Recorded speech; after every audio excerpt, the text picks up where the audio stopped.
what's up YouTube? You know it's your boy JB and you're rocking with me and I'm rocking with you, and I want to welcome you back to the channel Stocks on the Go. If you're not already a subscriber, please go ahead and hit the subscribe button, guys. Hit that like button, hit the bell so you get notified each and every time that we drop a video, guys. And as you can see from the title, today we are going to look at the top 7 investment rules.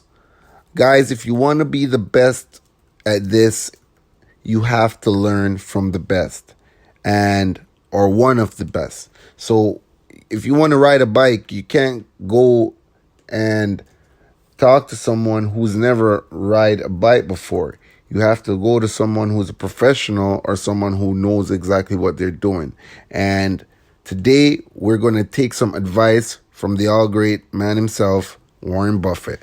All right, guys. So if you have your notepads, you can get your notepads or leave the comments in the comment section, which we will get to chop it up in the comment section after the video is done.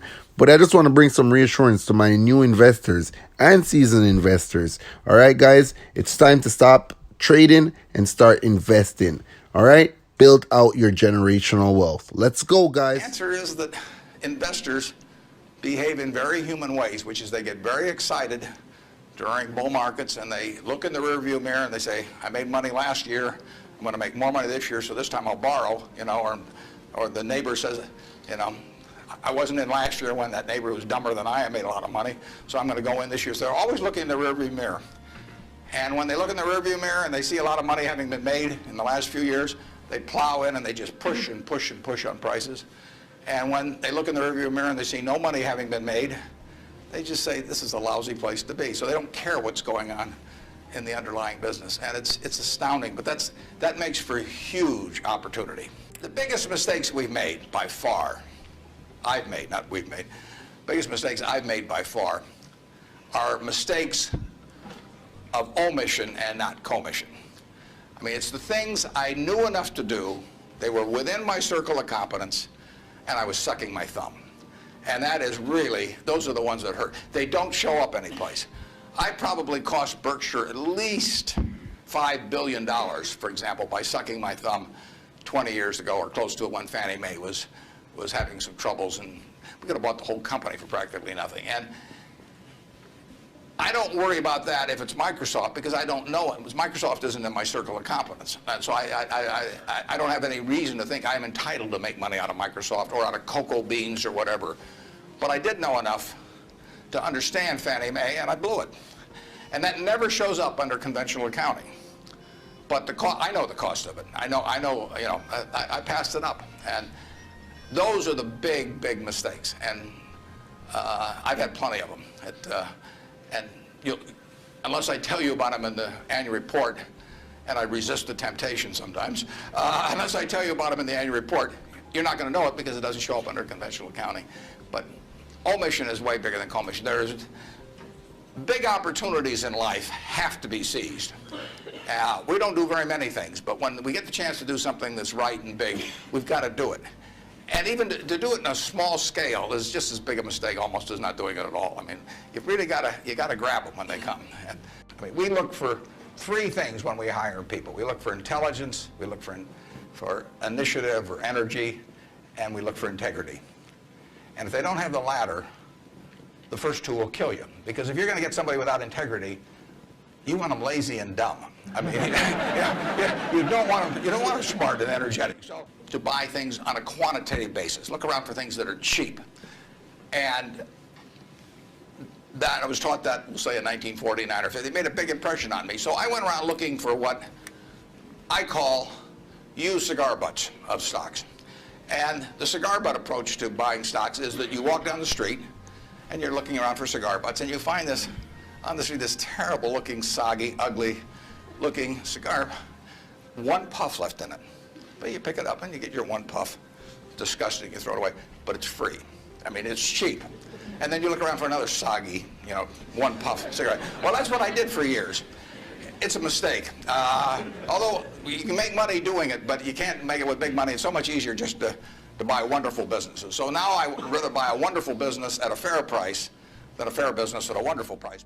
Well, intrinsic value is the number that if you were all-knowing about the future and could predict all the cash that a business would give you between now and Judgment Day, discounted at the proper discount rate, that number is what the intrinsic value of a business is. In other words, the only reason for making an investment and laying out money now is to get more money later on, right? That's what investing is all about.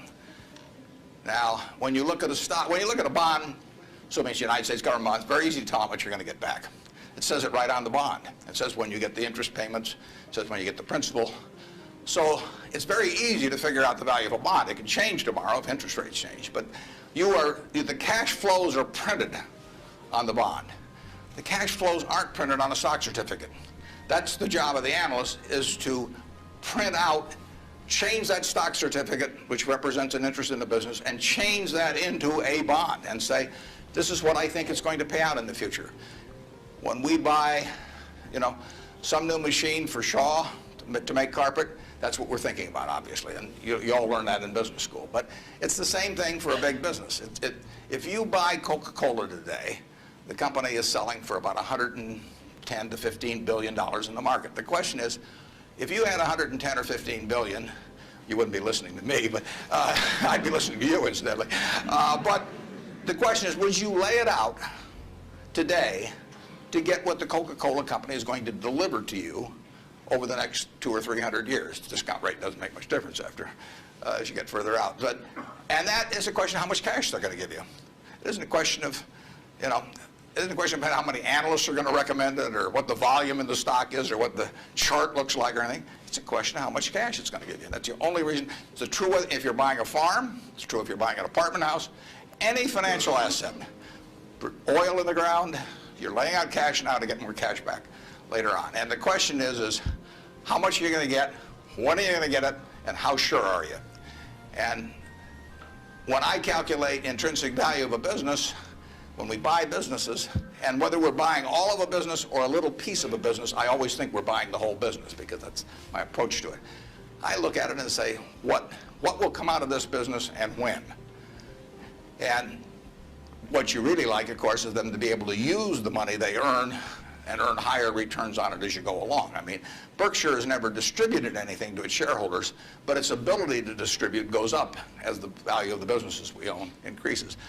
We can compound it internally, but the real question is, Berkshire selling for, we'll say, 105 or so billion now. What can we distribute from that if you're going to buy the whole company for 105 billion now, can we distribute enough cash to you soon enough to make it sensible at present interest rates to lay out that cash now? And that's what it gets down to. And if you can't answer that question, you can't buy the stock. You can gamble in the stock if you want to, or your neighbors can buy it. But if you don't answer that question, and I can't answer that for internet companies, for example. There are a lot of companies, there are all kinds of companies I can't answer it for, but I just stay away from those. Old-fashioned belief that I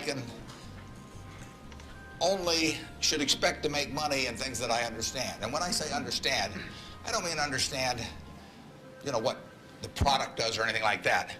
I mean understand what the economics of the business are likely to look like 10 years from now or 20 years from now.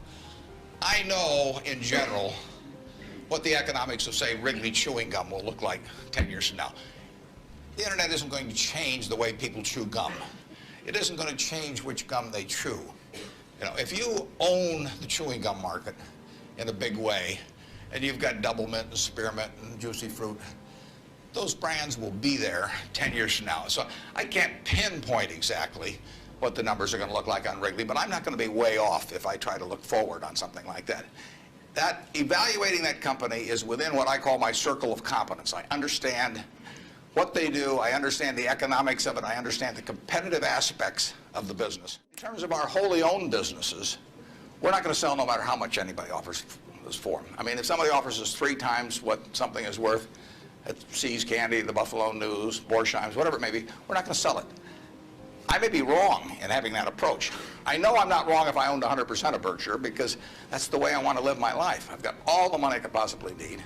It just amounts to a change in the newspaper story on my obituary and the amount of money that the foundation has. And to break off relationships with people I like and people that have joined me because they think it's a permanent home, to do that simply because somebody waves a big check at me would be like selling one of my children because somebody waved a big check. So I won't do that. And I want to tell my partners I won't do it so that they're not disappointed in me.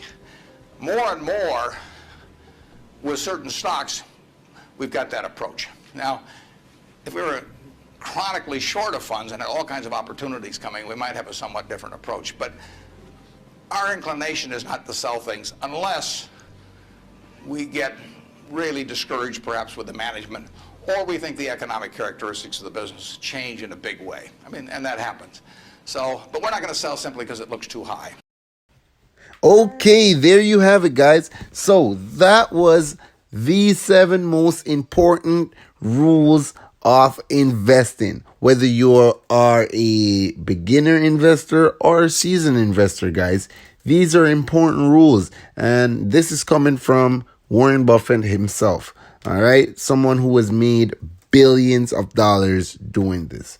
All right, guys. So I won't keep this video any longer. If you want to check out some links in the description, you can make some easy cash. You can sign up for the Wealthsimple Cash, Wealthsimple Trade. You do get 2 free stocks when you sign up using my referral code. With Wealthsimple Cash, you get instant $10 using my referral code.